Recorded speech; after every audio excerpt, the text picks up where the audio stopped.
Welcome to the Painter Growth Podcast, where we help you scale your painting company in record time.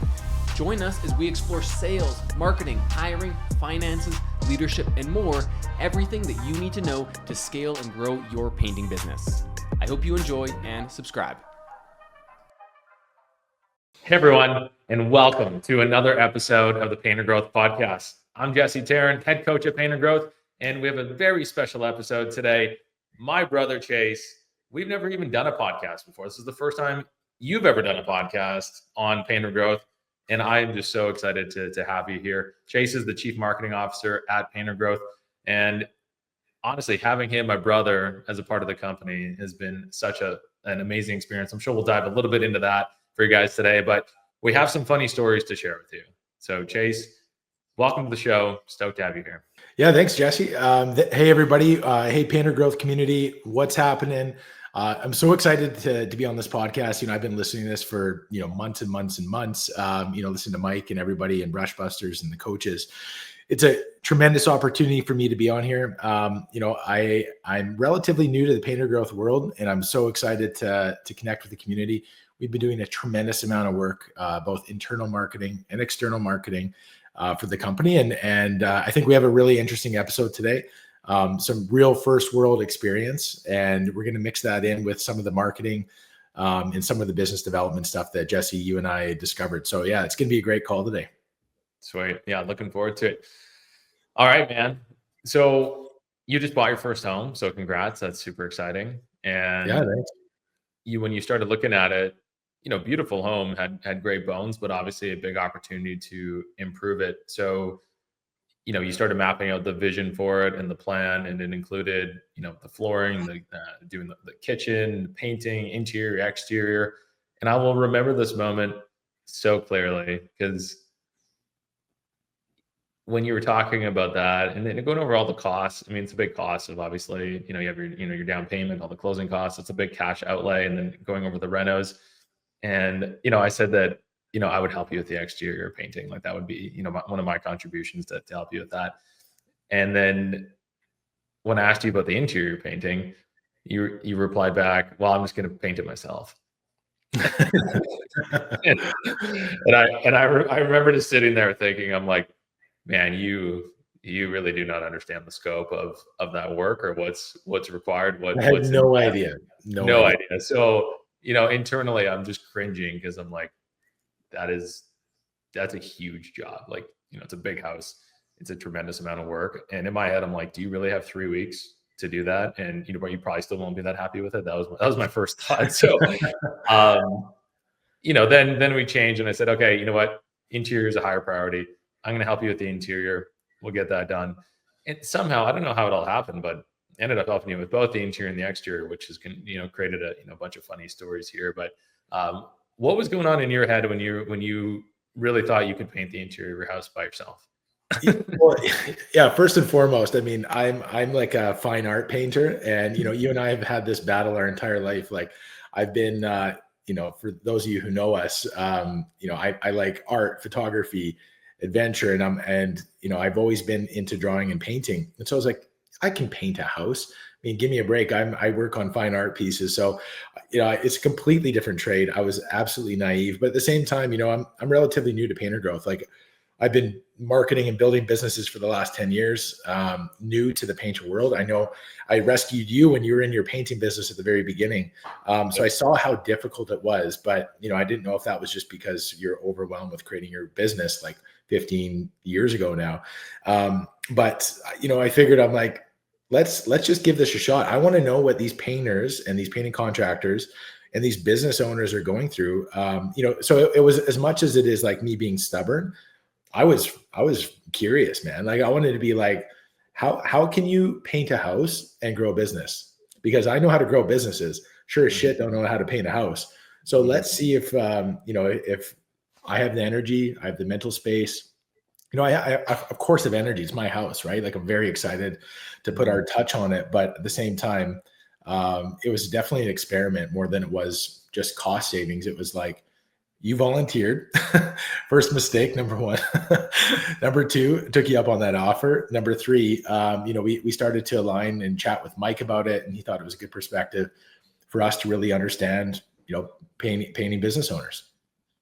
I think the funny part is when that first weekend, the Friday, Saturday, and Sunday, when we were tackling the exterior, my previous company I had from 2021 to 2024 was about a 3.5 year stretch. And I literally painted more on your house than that entire 3.5 years. Yeah. Well, I never remember seeing you with paint on you. I had more. Yeah. I've had paint on me now for like 3 weeks, right? Like every team meeting I'm coming to, I'm covered in paint. And the whole time that you were with Colorcraft and all the other businesses, I don't remember seeing you with paint anywhere. Yeah. So that was the second business when, the first business round, I definitely had a lot of paint on me everywhere. Oh, yeah. I remember that. It was ridiculous. But yeah, second time around, not so much. So I just, I guess we could start there, because I remember being on site and painting, and we went through so many different emotions. And I remember like the first hour, we're like, oh, this is so fun. I get to focus on, one thing. We're out here, we're getting physical, doing that after, a lot of, both of our life is sitting in, in front of a laptop now with, desk work and meetings, that, to be out in the field and to be doing that labor work, it felt really good for about the first hour. How did it, like, what was that first hour like for you? My first hour was, what the fuck am I doing? Because I have no formal training. I have no idea, it was frustrating as hell. I was spilling paint all over my concrete. I couldn't even load the brush. Like, I think I was trying to cut one of the areas on the outside there, like maybe a smaller area to get going. And I think you did the whole entire one side of the house by the time I fixed. My first hour was horrendous. The second hour was actually better, because I started to get in a flow, and I'm sure we have videos of me getting into the groove of figuring out how the heck to do this. But no, I mean, from a perspective of getting out of the office, getting physical exercise, paying attention to one thing, not having 50 tabs open, doing one singular task, easy, no problem. But from the other side of things, from the skill gap, that was frustrating.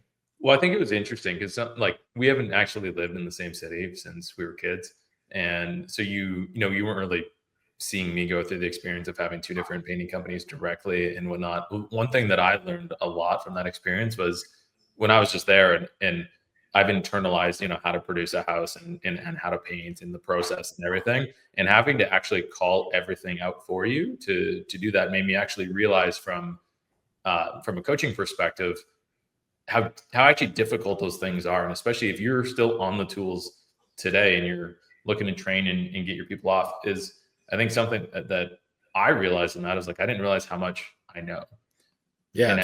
And how it was like, I had to communicate, every little thing to you, not because you're incompetent, because you never learned the skill and that you were learning it. Right. And you picked it up really fast. Right. And I think what I said to you is, by the end of the day, I said, if you're where you were by the end of the day, having never painted before, I'm like, you would be a crew lead in, 48 hours. And Jesse, I think the reason for that is, obviously, like, I'm capable, I have a heartbeat, but the other side of it is, like, obviously we have good rapport. We share the same values, energy, mindset, all that is pretty damn similar. So when I'm looking at this from, like, seeing pain points in painting business owners, and they can't hire the proper people, it's because they're hiring on the maybe potential existing painters that have ego, that are know-it-alls, versus hiring off of strong values, good energy, right mindset, willingness to learn, willingness to fail. Like, we were laughing, so much on that first day, just how bad I was, but I was still open to learn and listen from you. And you had so much innate knowledge that, I had to ask the right questions as well, just as much as you had to pitch and present. So when, for a simple basic thing is, like, when you're hiring people, it's like, find people that have similar interests, similar values as you, like to ask questions. One of the most telling signs of someone who's intelligent, someone who's a potential leader, is what type of questions and how many questions they ask. Yeah. And so that's definitely something to consider when going to hire a crew lead or sales or production manager. Yeah. I love that. I think what you're talking about there is one of the frameworks that, we use it a lot within Painter Growth, but then I talk to a lot of our clients about it as well. It's from EOS. And when you look at the people in your business, you rate them on three things, which is Do they get it? Do they want it? And do they have the capacity for it? And what you're talking about right now is there's like a get it factor. So although, the first few days that we were going there, it's not like you fully understood every single thing that had to go on with painting, but you have a get it factor. And that get it factor it's a little bit innate, and it's more, you need to lean into your intuition of, again, is this person asking the right questions? Are they actually putting in the effort to learn? Are you seeing improvement? There's that get it. And like, I look at you, and it's like from the perspective of not my brother in this situation, but as a brand new painter, I'm like, you have a get it factor. Like you get it and you're going to figure it out. But there's also some people that, I've hired, and, within the first hour from the first day, I'm like, I don't know what I could do here. Like, they're just never going to get it. So if you can see that in your business, like really quickly, then you can make those decisions really quickly. And so if you look at your people right now and you just say, do they get it? Do they actually get it? Right? Do they want it? Is this something that you actually want to do? Again, you really want to paint your house. You want to make it look good. You wanted to do that and also learn, what it actually went into doing it in that scenario. And then capacity. So do you actually have the time for it? Do you have the space to actually make it happen? And so for everybody out there, just look at your team today and say, do they get it? Do they want it? Do they have the capacity? And if they're missing any of the 1-3, either they have to, raise their game and to that level to do that, or it's just not going to be a good fit ultimately in their business. Any thoughts on that? No, absolutely. I think, if I'm trying to think about the lessons I learned, and that was definitely one of the main lessons was how to hire somebody who's basically me, but not me at the same time. Right. It's like, obviously, it's my own home. I'm a little bit more biased to my own potential, but from what you're saying, if you go through that process and you actually make those difficult decisions, even with an existing team, you're going to have a tremendous amount of overall efficiency, which is basically margin on the back half. So that's really, really important to make sure that you're choosing the right people that have that leadership capacity and capability. So yeah, 100% agree with that. And, I think there's, the team component is definitely one thing. The other stuff that I learned is, you sure as shit cannot grow a business if you're on the tools. Like 100%. I don't care if you're, you were exhausted. I was exhausted. And even us chatting about something else, like we were chatting about painter growth, we were chatting about, life and family. We didn't have the in-depth conversation that we did when we were driving to get the paint as we did after we were done painting. We just sat there like potatoes, exhausted. And I can't imagine a business owner or a painting contractor, anybody who wants to start their business if they're on the tools. Like 100%. That was something that hit me so hard. Like I like doing these things that really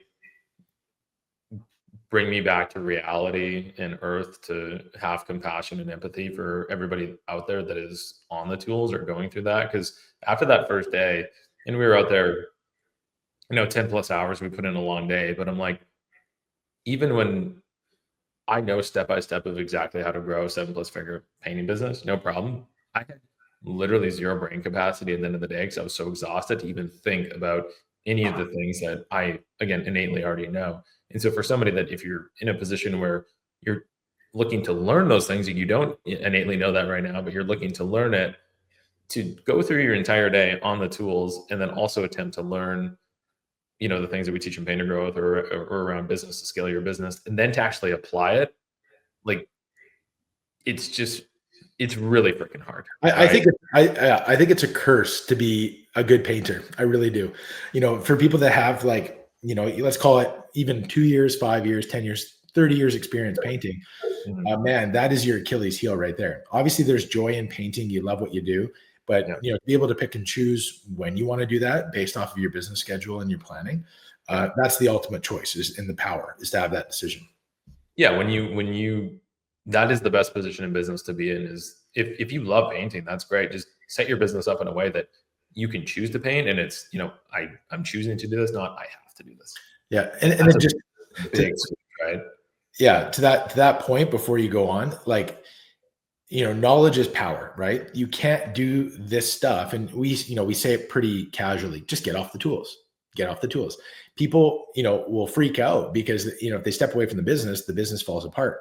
Well, holy shit. Isn't that a good wake-up call to say, you actually need time and space in your day to learn business acumen in order for that to not happen. So I don't care if it's 30 minutes a day, 15 minutes a day, 30 minutes a day, to build up your your new habit of learning business skills and then integrating that in your business, and then you get off the tools. Sometimes it's not like quick overnight, unless you have that lead painter that is just, the crew lead that's just a rock star. That's not going to happen. And obviously finding people and finding the right talent and finding the balance of paying them what they want and so on, that's another skill as well. And that's not that so easy. So we talk about these things as if it's like, oh, just get off the tools.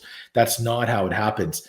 Every single day that you have, if you're on the tools currently, you need to allocate, 15 minutes in the morning, 15 minutes at lunch, 15 minutes after work, in order to acquire the knowledge, to have the power to be able to get off the tools. So that's one of the biggest things, is like people just let their day run them. Like, oh, I have a job, I have to go do my routine, do my things. The first thing that you need to do to get off the tools is to break those daily habits.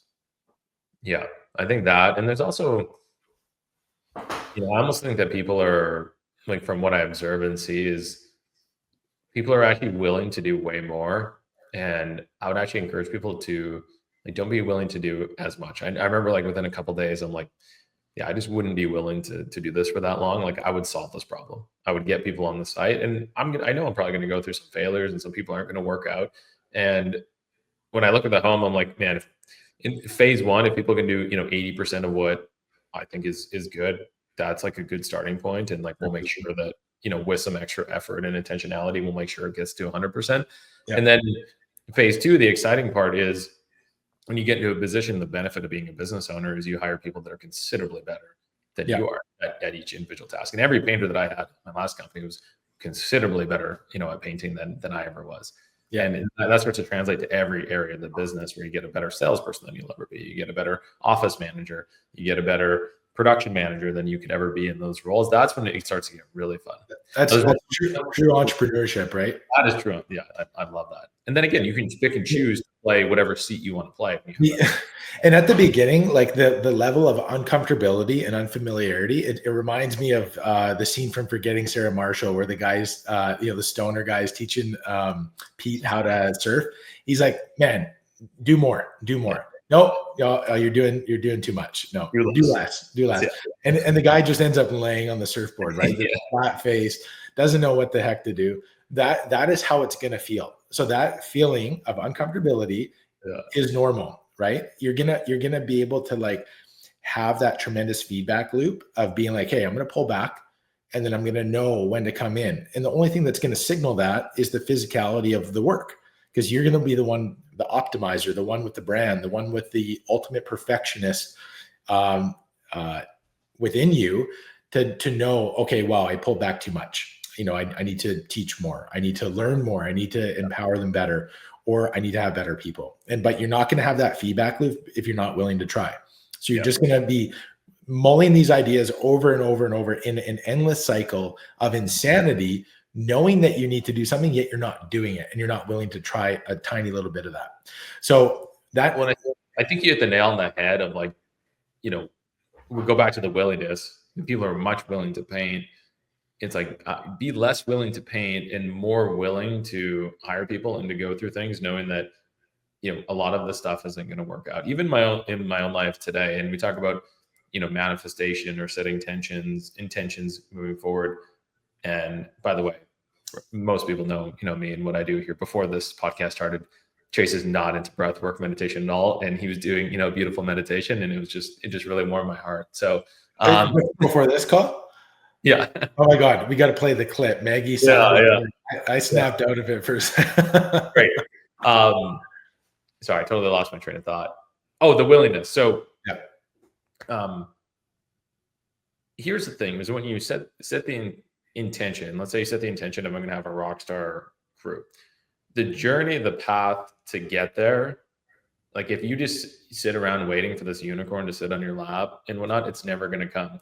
But if you set that intention of saying, I'm going to have a crew that is totally self-sufficient, and then you say, okay, well, what does that actually look like? You get a clear picture in your mind.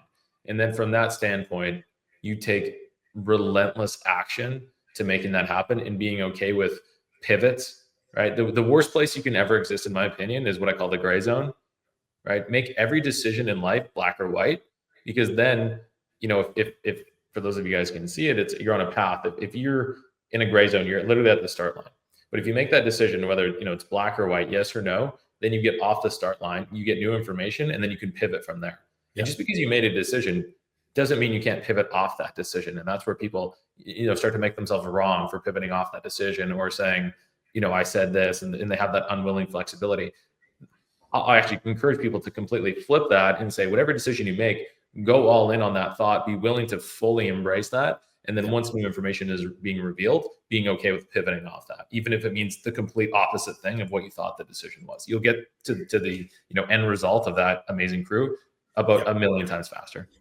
Definitely. And I think that speaks to the next learning that I had, which we'll get into it. I'm going to mention it now so we don't forget it. We're going to talk about Facebook ads and how to market and automations. And if you're on the tools, this is a necessary thing. So I want to talk about that. But the idea of like the linear path doesn't exist. A linear path doesn't exist. I'm sorry to say. It's not going to be like, I'm going to hire a crew lead, sales production manager, whatever it is. And you're going to hire it and that's going to work. You should anticipate, and you should have the thought, you can manifest all you want. I'm going to get my dream person. But just know getting that dream person may be pushing 5 people off the cliff because they're not the best fit for your business. And that's kind of like what you're going through. You're going through a gauntlet of hiring, and you're going to get better at hiring, better at searching and finding those people.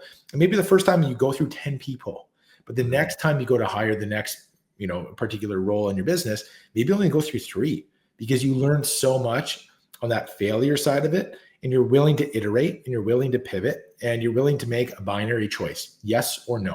And that is, I think, the ultimate way of just having that expectation that it's not easy. Like nothing's easy. Like nothing worth having is something that's just on a silver platter for you. Yeah. Because you're going to build those skills, build the calluses in your mental load, as well as everywhere else in your business, to know that that's normal. Which leads perfect into the next conversation. Jesse, I want to talk about searching for a cabinet painter. Okay. Can I say one thing on that too?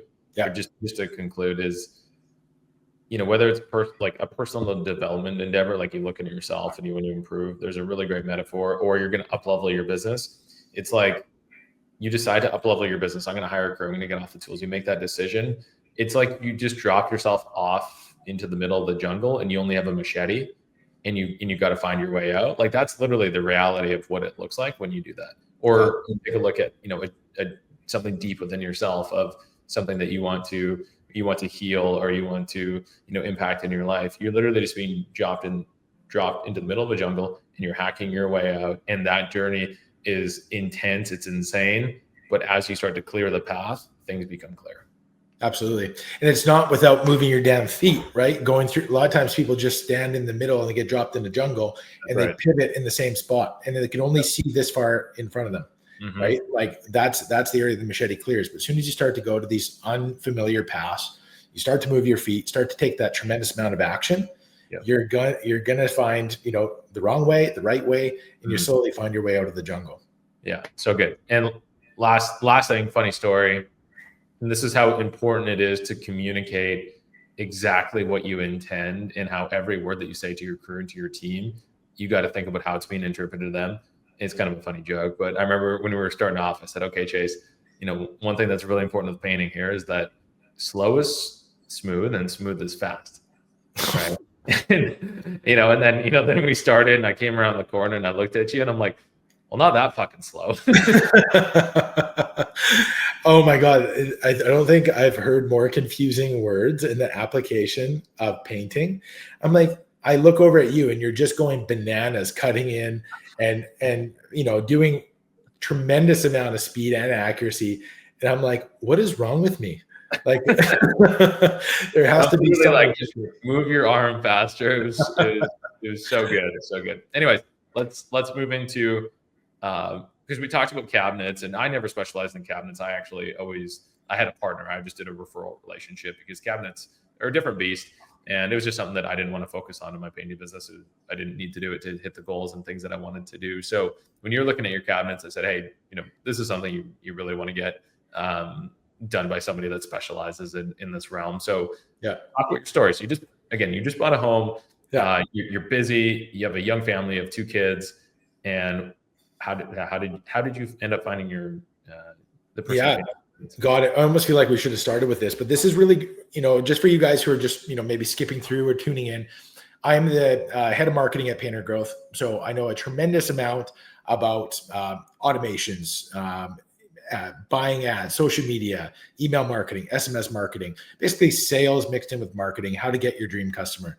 I built a handful of businesses before this, and basically I've taken my skills into Painter Growth, try to grow our community. And so what I was doing within, looking for a cabinet painter is like anybody, searching on Google, asking Chat GPT, who do you recommend? What is the process? Can I do this myself? And Chat GPT definitely said, don't do it yourself. So I don't know who programmed that in there to save the painters or save the homeowners. I don't know who it's best for, but basically the idea was, this brings me back to that first point of like, if you're on the tools, you need stuff in the background, customer acquisition channels going on autopilot. Okay. What that means is you need to invest in ads and you need to know how to do it. A lot of people boost post. They think that they can create some weird slideshow or some ugly infographic and then run ads, and then it doesn't work. And then they basically say ads don't work, right? They do this like half-assed approach where they don't actually have the knowledge capacity within them to really know, why did that ad break, or why did it not get me any leads or customers, versus, hey, this one's doing extremely well. Let's cancel the other ones. Let's double down here. So you need that automation to happen if you're on the tools. Like that's it. If you want to grow your business, you want to grow your income, your profit, you have to have Facebook ads. You have to have Instagram ads. You have to have your ad channels firing. So, and of course your ad spend depends on how many customers you want. About there, just to, simplify a few things is this is just a form of leverage, right? So just like hiring, when you yourself are on the tools, you don't have a huge amount of leverage, but when you have several people painting for you, or sub crews, or a team, you have a massive amount of leverage on the production side of things. What Chase is talking about here is there's a way to get leverage on your marketing side, actually, without additional team members, or without, this is through a system that you can set up. And once you set it up, and if you do it right from the get-go, then this can be a system that literally prints money for you over and over and over again. So while you sleep, what we're talking about here is being an entrepreneur, being a business owner. How do you think in terms of leverage? Yeah, absolutely. Yeah. So I'll try to make sure that I pull it up, from a 30,000 foot level and speak basic here, but from the perspective of me, a customer, right? Potential customer for any of the painters where I live. I went on Google. I'm going to get retargeted. I know that like there's some sort of algorithms built in within, Google mixed in with Facebook and so on. So after I started looking about, more details on cabinet painting, specific colors on Sherwin-Williams or whatever else, I started getting some ads. And so this is perfect, right? I'm in the market for cabinet painting. And so as I was looking at this, I started to see some ads come across my page, and holy man, I was so unimpressed. And I'm like, how on earth am I going to find a cabinet painter? And I live in a place with like probably collectively 2 million people, maybe 1 million, at least 1.5 million scattered in the general area. And I mean, there's a lot of businesses, a lot of successful businesses here in the city and in the region that I live, and their ads weren't coming up. Nothing. I had some ideas of the people that I wanted to choose, but I wanted to see how Facebook ads were performing from a buyer's perspective, and what I would click on, what I would opt in, and what I would be a lead for. You were also visiting, like the place that you bought was about an hour from your home, and you were driving there like, weekends, evenings, all that good stuff. Did you see any like boots on the ground, anything that caught your eye? Because you're obviously looking. Like, Did you see anything at all out there? No, I mean, what I did see were Shack Shine trucks. I mean, the branding on the trucks were really prominent. Like, you started to see them everywhere. They're like these bright blue trucks and beautiful branding and logo designs. Very simple, minimalistic. Your house will love you. Exterior cleaning, just so people know, right? Yeah, exactly. Yeah. I saw a couple of good branding from plumbing companies, but all the painting companies, which is funny, all their trucks and their vans looked horrendous on the outside on their decals. That was what I noticed. I'm like, they're not investing. It's like, if you're a painting company, visually, your product is consumed visually. Like it is. So if your truck or your brand or your equipment doesn't look like it's top of the line, has brand new decals, like it doesn't look cohesive in terms of the total brand, and look, it has the necessary information, doesn't have overkill of information, and it has really clear, easy to understand and read branding, then I'm going to start to pay attention. I'm going to go Google you.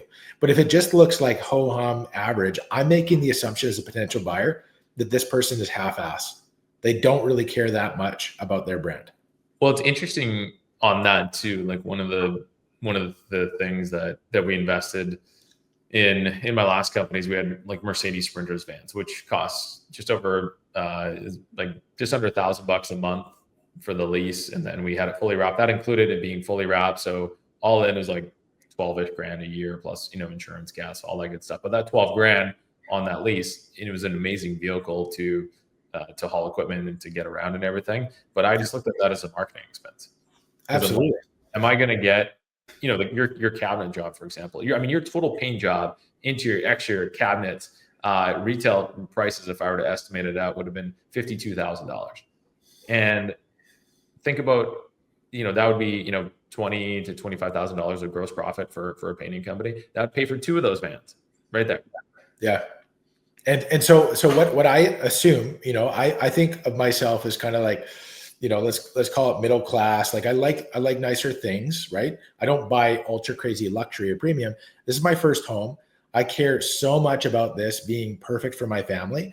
I'm willing to invest more for a high quality job that improves my home, lasts a long time. It looks perfect and I don't have to do a single thing. Especially for the kitchen. That's one of the fastest ways to add equity. It's the easiest angle to sell interior cabinets. Like you shouldn't be slow at all in the winter. You can be pumping these out every time, every day, every week. $50,000 for a cabinet replacement.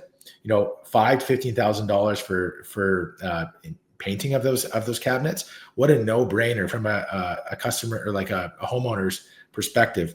And so when I see all these vans, and I see like they don't necessarily have, my perception is the reality. And just like you, as you see things, that's what they are.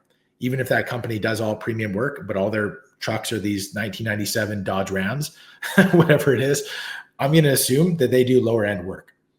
I want to choose a company that has a solid brand, that looks like they have a good reputation, looks like they take care of their people. They have that cohesiveness. And I'm going to assume that they're going to be a premium, and that I'm fine with that. So the interesting part too on this is like, think about the compound, this is the first order of consequence. Lately, I've just been on this whole thing of thinking about second, third, fourth, fifth order consequences. And when I was painting your home, I was just, on the side, and I'm just looking around to the community that you're in. And I just eyeballed as I drove around and walked around, just from what I could see, about $500,000 worth of work just sitting right there. Yeah. And so again, if you can get that first job in that area, like, in your case, and that breaks you into the area, then what you can actually go create is wild there. But if people don't know about you in the first place, you're missing that entire opportunity. So just bring this full circle. Let's make this super tangible for anybody that might not be running ads right now. Just from everything everything that you're looking for, give here's a step 1 to 5 of exactly what you could do to start generating leads and start capturing people's attention like yourself in their local markets. What's like 5-step process? 5-step process. Okay. I do want to lean into Facebook ads just quickly. Facebook ads, just like how you think about it. If you could only do 5 moves for a company. Okay. Let me see if I can do this seamlessly. Okay. Ready? Yeah. First and foremost, I would do a tremendous amount of door-to-door. I don't care if you're a $3 million plus business or let's be super focused here and just say like just online advertising. Okay. That's really your specialty. You have 5 moves to set up Facebook ads. So just talk about like the 5 things that you would do to make them super successful for painting company. Assuming that you're talking to someone like me, which I really don't know that much about online advertising or even how to capture a lead. That's what you guys do in the company. So talk to me 5 steps to help me capture people's attention like you. Got it. Okay. So first and foremost, I would be getting my crew and myself capturing before and after transformations And that would be the number one thing that I would show, okay, on my ads. The number two thing is that I would show my face, bring the energy, talk about everything that is value driven, not features based. I would be talking about, we make your home 100% perfect each and every time. We'll come back as much as we need to make it exactly how you're looking. Okay. I would tell them that we stay on schedule, and we often finish on time or before time. I would be showcasing testimonials and customer feedback, and trying to get every single customer that I completed to film a little video in front of the job that I just finished painting, and getting them to show how emotionally excited that they are from their dream project being completed. Number 5, I would say, focus when you're targeting. How you target is you target a general area. Okay. So you can target a state, or you can target a little bit further, but within your first ad copy section, you're going to call out the specific area that you wish to serve. So for example, if you are in Vancouver, I'm just making this up, and you're like, I only want to paint in Burnaby, like there's the greater Vancouver area, it's massive. We're talking about picking a pocket that improves your overall efficiency in only the areas that you wish to serve. And I would be hyper focused on doing broader marketing for like more open targeting of that area, and then honing in on the ad copy, specifically calling out those homeowners in that specific, zip code or postal code. Then I would be focused on targeting people over the age of 30, to reduce and improve my ad efficiency. Those are typically going to be homeowners. Okay. Even, there's going to be some condo owners, this and that, at least over 30. Then finally, I would say that the number one thing is that when doing Facebook ads, okay, it's not a linear process similar to the other one. So speed to lead matters the most. I opted in to 10 different painting businesses. I got half-ass emails. They didn't give a shit because they're busy during their summer season. But for me, this was the most important thing to get done in time. I was willing to pay an ultra premium to have somebody come and take care of my cabinets to get them done in that renovation period. And I just wanted somebody to take care of me before I gave them money. Customer service begins at that speed to lead. And remember, whenever you're doing this, sure, we're thinking about profit, we're thinking about business. You exist because I have a problem and you're a solution-orientated business. Money happens in a flow of energy exchange. I have a problem, you have a solution. I have a problem, you have a solution. So you always have to make sure that every single person you speak to, that you care as much as they do about their dream project. And it's not just a dime a dozen. You treat every lead like gold. That is absolutely essential to make sure that that customer service begins before they pay you money. Because there's a couple people that didn't get back to me. They were slow. I had multiple conversations. They gave me some random quote. And then I was ghosted as a person about to give 10 grand. So for me, that made me feel like shit. And I literally just dismissed that person altogether because they were too busy in their season.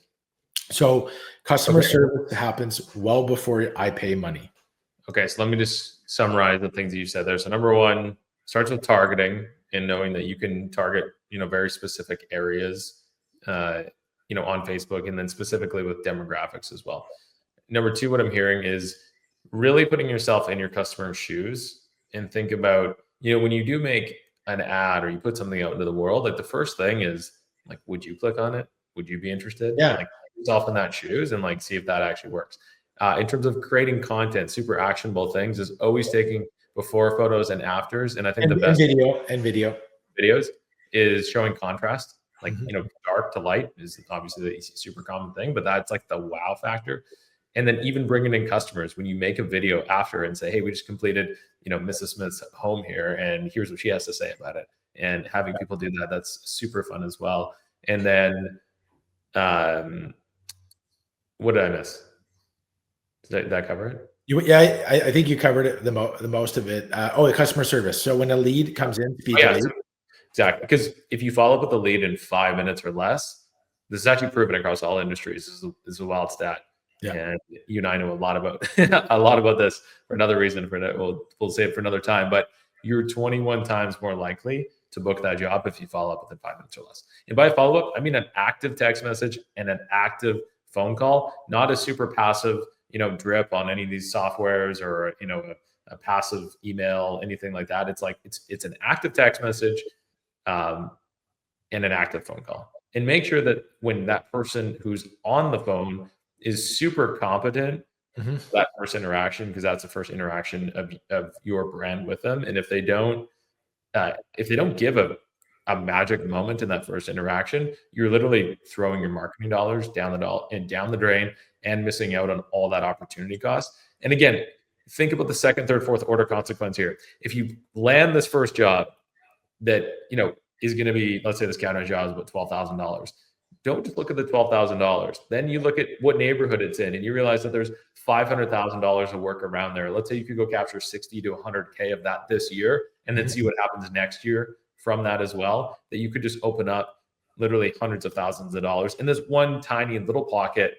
Yeah, like it's a tiny pocket. That there's so much work in your ideal clientele, all next door neighbors. And guess what? You've been there.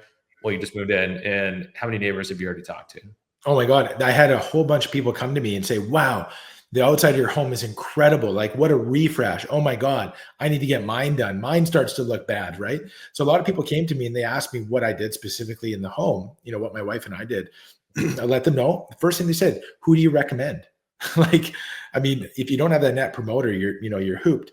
And I just want to explain. Most people on that too, that they don't realize. And this is why on one of our calls last week, I was talking about leaving people a physical review card instead of just hoping and praying they leave you a Google review. Because it's not even about the Google review. It's, do you actually take that feedback that people say on those things and apply it to make your experience better? I would say most people, if they were honest and they looked at their customers, the customers were probably not blown away by the ultimate experience. And so they're not going to be a detractor. They're not going to, talk shit about you, but they're also not going to promote you. That's actually the worst type of customer, because you don't learn that much from it. And then you just have this 80% of people that are not actually being advocates for your business, when 90% of people could be in that net promoter, which is they're having a big mouth and talking about you in every interaction and everything. Where if you had an average experience and you're talking to your neighbors, you say, yeah, the home ultimately looks great.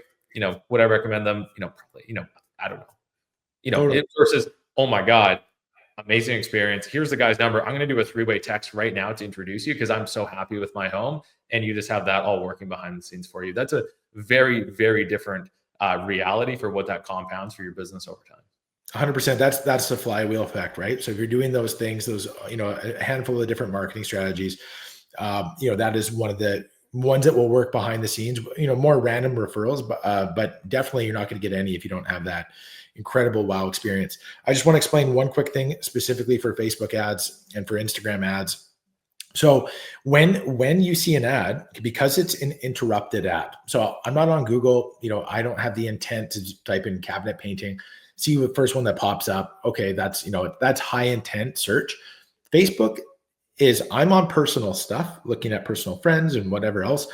I'm getting interrupted, right, in my social feed. So when an ad comes across the page and I say, holy shit, I want that, that's a good ad. Okay. So if you guys don't know what to do, you're unsure, you can go to Meta Ad Library, type in any of your competitors, anybody's ads that you can see, and you can screenshot those ads or play the ads or save the ads, send them to yourself, send them to your spouse, and recreate them so easily. If those ones caught your attention, they can definitely be executed by your business. And then finally, with Facebook ads, here's how they work. Okay, I'll just explain. Customer sees an ad, or they type in Google, they type in Facebook, I'm looking for cabinet painting. An ad starts to pop up. I check on it. It's boring. Doesn't have a good lead form. Something's missing. There's no wow factor. I exit it. I'm on Facebook ads. I'm sitting on the toilet. I'm looking at something. Okay, no. Oh, this looks good. Oh, I forget to opt in. They click on your ad. You're paying for it. Now, oh, I see another ad video of somebody else, a competitor. And at this point, Jesse, all I'm thinking is cabinet painter, 1, 2, 3. I'm not remembering any brands at this point. So I'm opting in, checking these lists. Okay, boom. I see another ad. This looks really good. My kids start calling me. I have to go and spray them with a hose. And then I go over there, and then I come back and I'm on Facebook again, I'm on Instagram, and then boom, I get another ad. And then if you do it properly and you have some retargeting, what's going to happen is I'm going to see this over and over and over again, where I'm going to be like, hey, there's, I'm just making this up. Hey, there's Sunshine Painting again. Sunshine Painting, Sunshine Painting. Boom. Now I've seen them 10 to 15 times and I can remember their name. So what I'm going to do is now I'm finally going to go, and when I see that ad next, I opt into it. It gets sent away to to their lead list. And then that's where that starts to happen, where I'm like, hey, I'm honed in on this particular one, but I've also maybe honed in on 1, 2, 3. Now it's about how quick you're going to get back to them and how you're going to provide that customer service. But just know that Facebook ad buying isn't linear either, or Facebook ads. It goes like, they see it, they get distracted, they see it, they get distracted, they see it, they get distracted. So it's going to be like probably upwards of like 10 to 30 times before they make that cycle of like clicking on the ad to then opting in as a lead and then potentially becoming a customer. That sales cycle time could be as long as 3 months without seeing any return on investment for your Facebook ad spend, just so you know. So people quit way too early.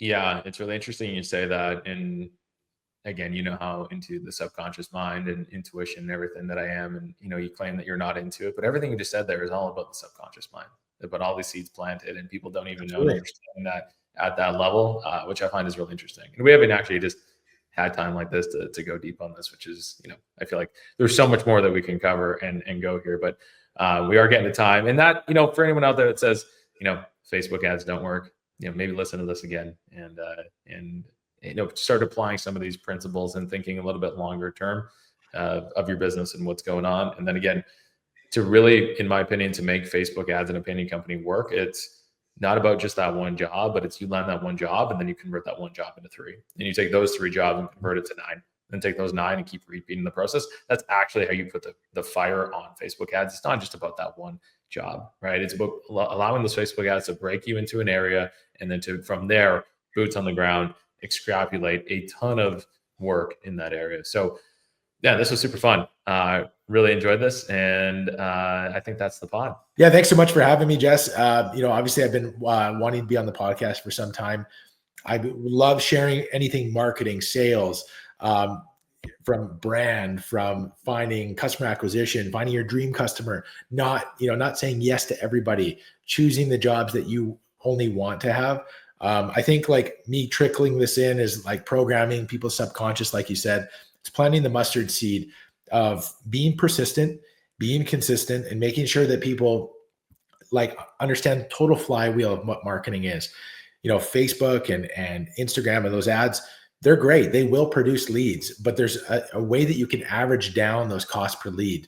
And that's really by creating a fantastic customer experience, boots on the ground, door-to-door marketing, job site marketing, combined with Facebook. Okay. I think we got it. We got to have you back on. We got to make it happen. I'm 3 minutes late to a coaching call. We got to have you back on because this is gold, and excited to dive into marketing more. Thanks for tuning in, everyone. Appreciate everyone. Thanks for listening to the Painter Growth Podcast. If you want to grow your painting business, go to www.paintergrowth.com or click on the top link in the description. Talk soon.